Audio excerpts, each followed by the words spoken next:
tumawag si Presidente, nag-congrats sa akin. Dahil sa sinabing ito ni Superintendent Padilla, kaya lalo akong napaniwala na ang tumawag sa kanya ay si President Duterte.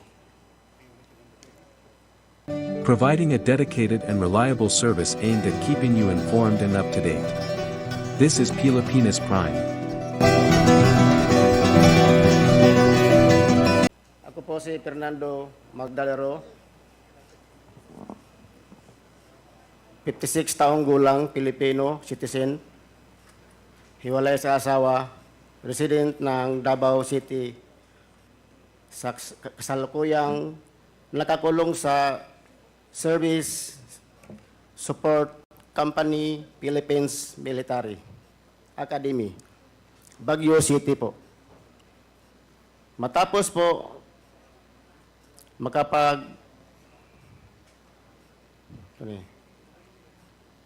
makapagpanumpa ng ayon sa batas ay malaya at kusang loob na papahayag ng mga sumusunod. Noong December 1, 1999, ako ay nahuli sa kasong murder, illegal possession of firearms na noon ay nakapila sa Regional Trial Court, Davao City, Branch 17 at Branch 9. Noong taong 2003, ako po ay nakomit sa Davao Prison and Penal Farm na ngayon ay Davao Prison and Penal Farm. Pagkatapos na ibaba ng hatol sa aking mga kaso. Noong unang linggo ng August 16, mga bandang tanghali, habang ako ay nasa Brigada 2, nilapitan po ako ni Leopoldo Tan ng kasama kong priso sa maximum security compound ng Davao Prison Penal Farm. Sinabihan niya po ako na tulungan ko daw siya at may ipapatira ng magbibigay daw sila ng kaunting halaga. Tinanong ko siya kung sino ang mga ipapatumba. Sinabi niya na 3 Chinese na nasa foreign ward area ng Davao Prison and Penal Farm. Sinabi din niya na ang nag-utos ay yung dati niyang kaklase sa empleyado ng gobyerno. Ngayon na kinakausap niya sa labas ng gate po. Dinagdag pa ni Leopoldo Tan na kami ay nasa panig na ng gobyerno sa mga oras na yon. At pinagkuhaan kami ng kalayaan, pinangakuhan kami ng kalayaan maliban sa kaunting halaga. Dahil dito, pumapayag po na ako sa kanyang pakiusap. Noong unang August 10, 2016, kami ni Leopoldo Tan ay nag-surveillance sa foreign area ng Davao Prison and Penal Farm kung saan nakakulong yung mga Chinese na target namin. Doon ko unang nakita yung 3 Chinese na nakalaunan ay nalaman ko na pangalan nila ay si Chokentong, Jackson Lee at Wong. Noong August 11, 2016, pumasok ang mga tauhan ng Bucor sa aking silda. At ako ay kinapkapan nila, pinalabas na nila na may nakuha sa akin na empty sachet na shabu na may kaunting residue sa aking bulsa. Sa aking pagkakaalam, ito ay para ng plano nila Leopoldo Tan kung paano iligpit yung tatlong Chinese. Sa araw din na yon, at ako at si Leopoldo Tan ay sabay na pumasok sa Bartolina, Silda 6. Noong hapon, August 13, 2016, dinala ng mga taga-Bucor yung tatlong Chinese national sa aming silda noong unang araw na lang pumasok sa loob. Kaya pinalabas muna kami ni Leopoldo Tan at saka sila pinapasok. Noong hapon na yon, August 13, ulitin ko, dinala ng mga taga-Bucor yung tatlong Chinese national sa aming silda noong unang araw, ilang pumasok sa loob. Kaya pinalabas muna kami ni Leopoldo Tan, saka sila pinapasok ulit. Mga 8 a.m. ng gabi, ng araw na yon, pinagsasaksak na namin ni Leopoldo Tan yung tatlong Chinese at ginamitan ko ng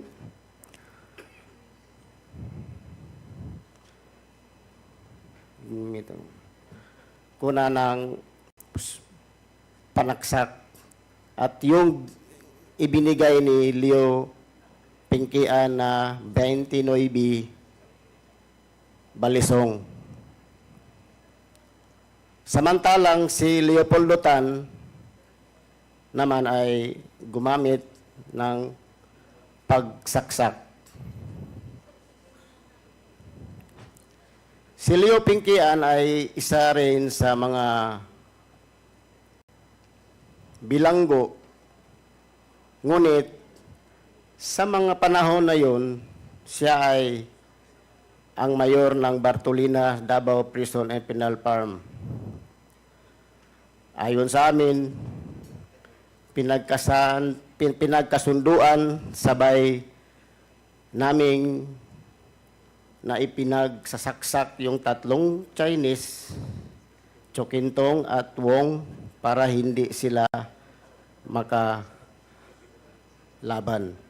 Habang sinaksak ko si Chokintong at si Jackson Lee ng mga oras na yun, na agad ko namang pinalingan yung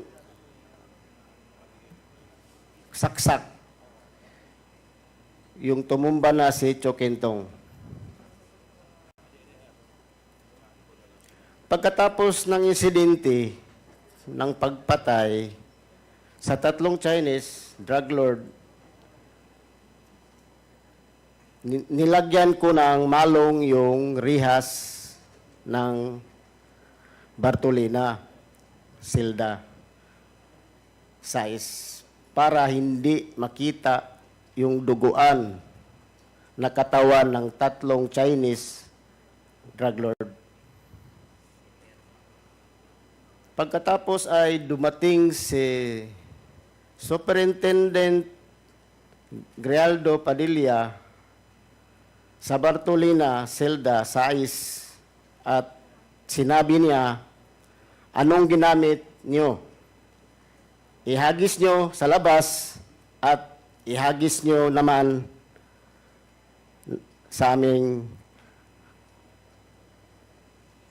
hinagis naman namin ang kurta at balisong sa labas ng silda namin. Nilabas namin sa silda ang kamay namin sa presohan. Kami ni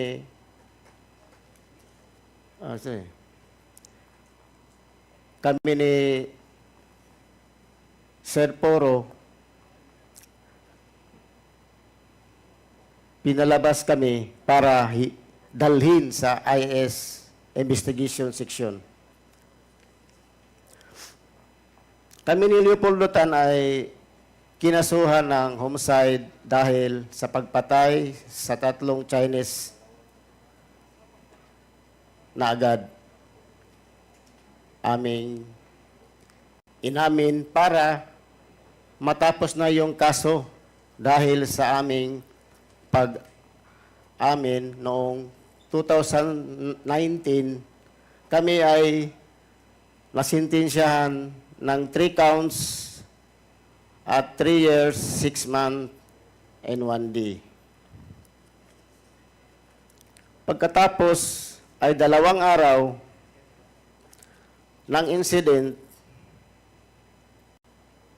pagsaksak namin sa 3 Chinese drug lord, tinanong ako ni Leopoldo Tan kung kanino ibigay yung pera.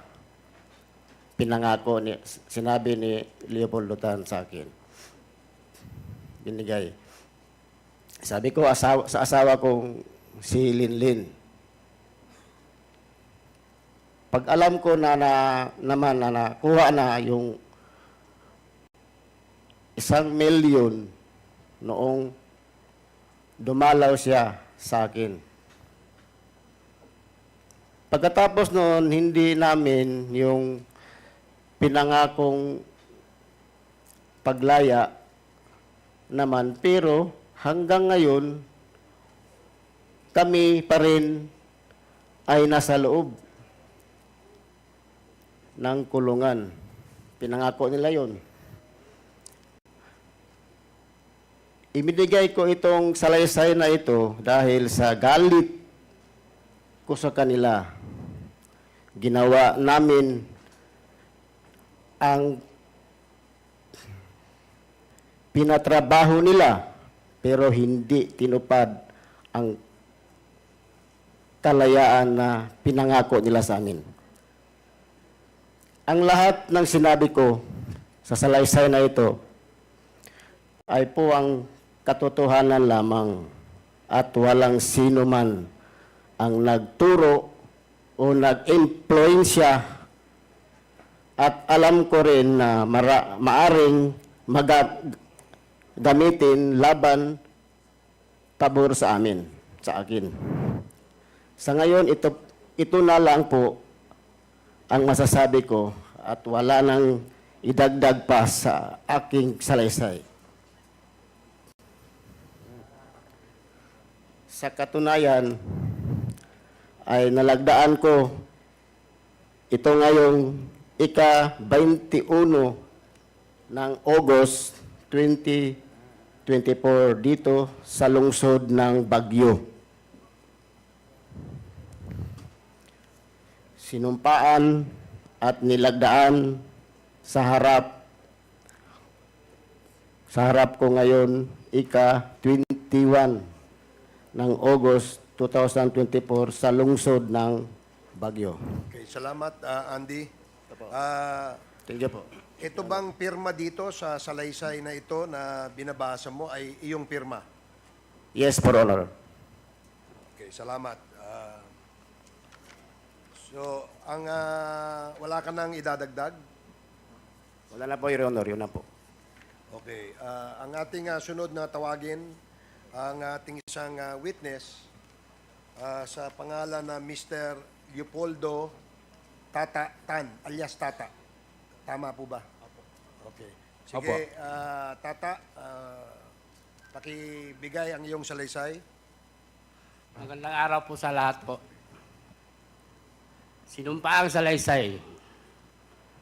Ako si Leopoldo Untalan, Tan Jr., nasa 54 na taong gulang Pilipino at kasalukuyang kapiit sa Service Support Company, Philippine Military Academy. Matapos makapanumpa na ngayon sa batas ay malaya at kusang loob na nagsasaad ng mga sumusunod.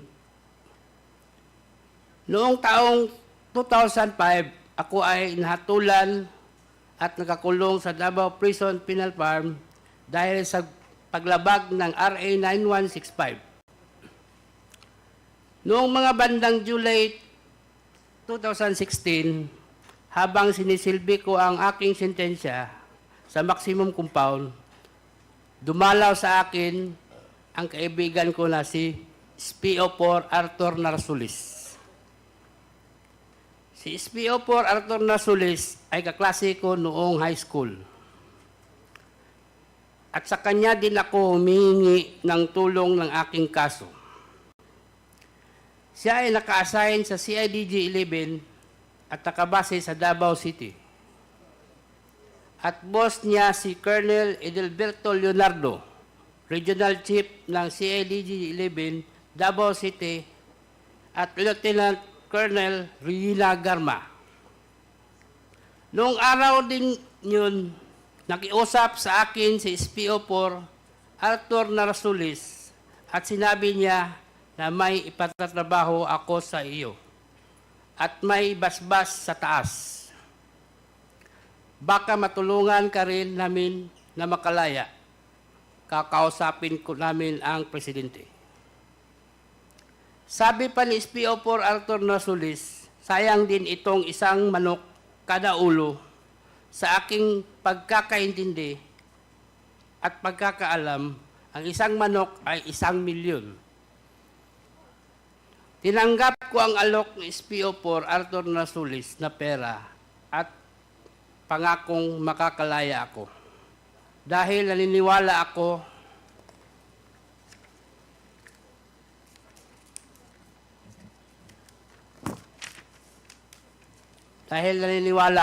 sa kapasidad at kakayahan ng boss niya na si Colonel Edelberto Leonardo na matutupad nila ang kanilang pangako dahil sa malakas sila sa taas. Tinanong ko kay SPO4 Arthur Narsulis kung sino ang mga tatrabahuin at pinakita niya ang isang kapirasong papel na naglalaman ng mga pangalan ni na Chukintong at Jackson Lee. At sinabi pa ni SPO4 Arthur Narsulis na 3 sila, ngunit yung isa na may pangalan na Peter Wang ay darating mamayang gabi dahil manggagaling siya sa ibang kolonya. Nagpakita pa si SPO4 Arthur Narsulis sa akin ng isang papel na naglalaman ng iba't ibang pangalan ng 32 na Chinese drug lords na nakapiit sa iba't ibang kolonya. Sinabi pa ni SPO4 Arthur Narsulis na ang mga Chinese na mga ito ay drug lords at galit ang presidente sa kanila. Kinabukasan at sa mga sumusunod na araw, nagmanman ako at nagtanong-tanong ako tungkol sa 3 Chinese drug lords. At nalaman ko na ang mga ito nakakulong sa foreign ward na bakod ang pagitan sa amin at may barbed wire pa.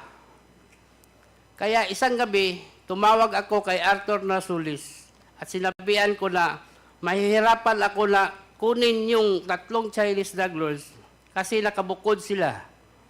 May bakod at may barbed wire pa. Sinabihan ako ni SPO4 Arthur Narsulis na maghanap ako ng kasama ko para sa trabaho sa 3 Chinese drug lords. Ibabartolina na lang kami at doon na namin isasagawa ang pagpatay. Ayaw nilang pumasok nung una dahil nakita kami sa loob ng selda ni Fernando Magdadaro. Dahil dito, inilipat muna kami. Excuse me, sinusundan namin ng iyong affidavit, no? Parang hindi kasama itong pahinang ito. Pwede bang malaman kung kasama ito sa iyong itong number 14, page 3? Opo. Kasama ba yan? Kasama po. Pakisagot mo lang. Yan bang pahinang yan ay kasama sa iyong sinumpaang salaysay? Kasama po. Okay, sige. Pwede mo nang ipagpatuloy. Dito ko na kinausap si Fernando Magdadaro na kasama ko din na bilanggo sa Davao Penal Farm and Prison Farm. Si Andy ay kaibigan ko at alam ko na isa siyang trabahante. Sa sumunod na araw ay bumisita si SPO4 Arthur Rasulis at kinausap kami ni Andy sa labas ng Davao Penal Farm. Dito binuksan ng gate officer ang control gate at nakita ko din sa gate si Superintendent Gerardo Padilla at tinapik pa ako.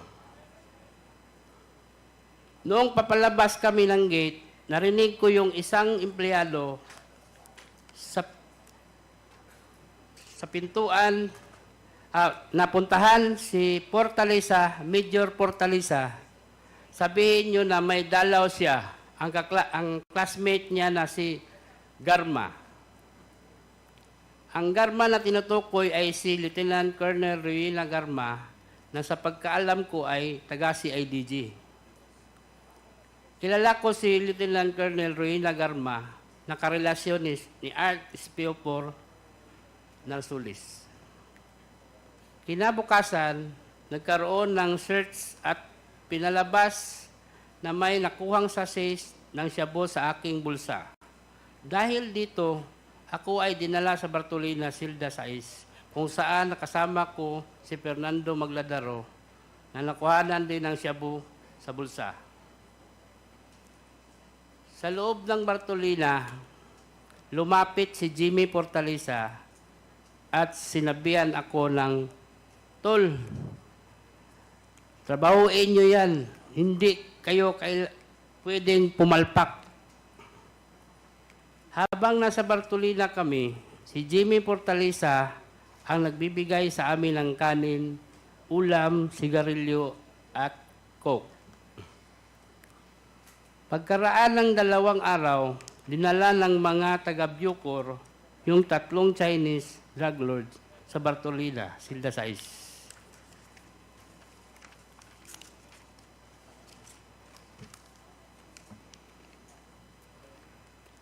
Ayaw nilang pumasok nung una dahil nakita kami sa loob ni Fernando Magdadaro.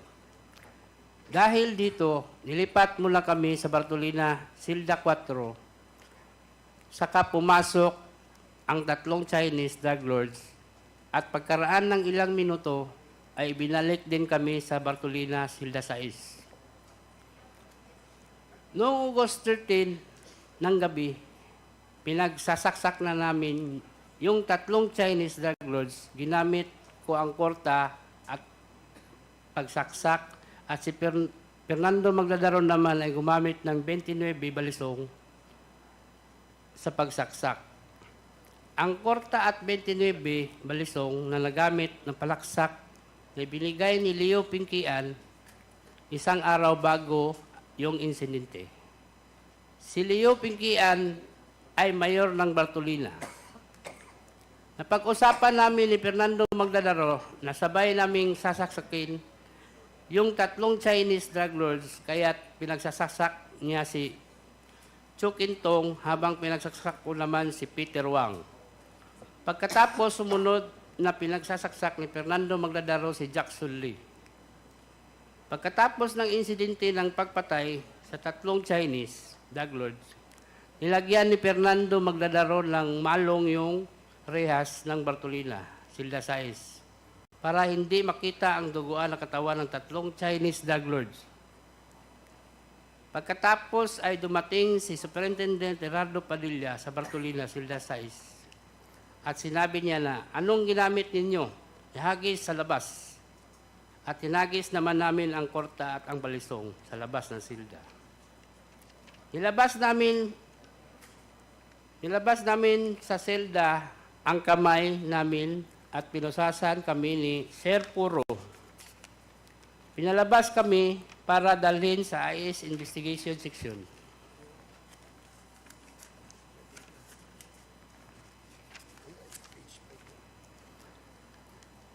Habang naglalakad kami papuntang investigation section, tumunog ang cellphone ni Superintendent Padilla. Nakita ko na pinindot ni Superintendent Padilla ang kanyang cellphone. Nadinig ko na sinabi nung tumawag kay Superintendent Padilla, "Congrats, Superintendent Padilla. Job well done." Pero grabe yung ginawang dinuguan.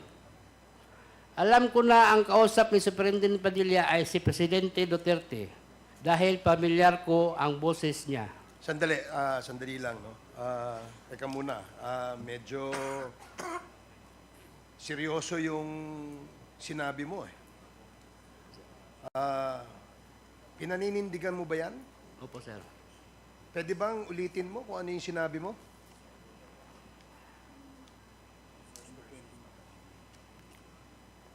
Habang naglalakad kami papuntang investigation section, tumunog ang cellphone ni Superintendent Padilla. Nakita ko na pinindot ni Superintendent Padilla ang kanyang cellphone. Nadinig ko na sinabi nung tumawag kay Superintendent Padilla, "Congrats, Superintendent Padilla. Job well done." Pero grabe yung dinuguan. Meron kang kasing binanggit eh, na pangalan eh. Yung nandito sa number 29. Ito ay pinaninindigan mo. Opo. Pwede bang pakiulit mo ulit kung ano yung sinabi mo dito? Alam ko na ang kausap ni Superintendent Padilla ay si President Duterte dahil pamilyar ko ang boses niya. Nakakausap mo ba si President Duterte? Naririnig ko lang palagi yung boses niya, kaya pamilyar yung boses na narinig ko. Sige, patuloy lang. Pagkatapos ng tawag, sabi ni Superintendent Padilla sa mga kasamahan niya doon, tumawag si Presidente nag-congrats sa akin. Dahil sa sinabing ito ni Superintendent Padilla, kaya lalo akong napaniwala na ang tumawag sa kanya ay si President Duterte. Providing a dedicated and reliable service aimed at keeping you informed and up to date. This is Pilipinas Prime.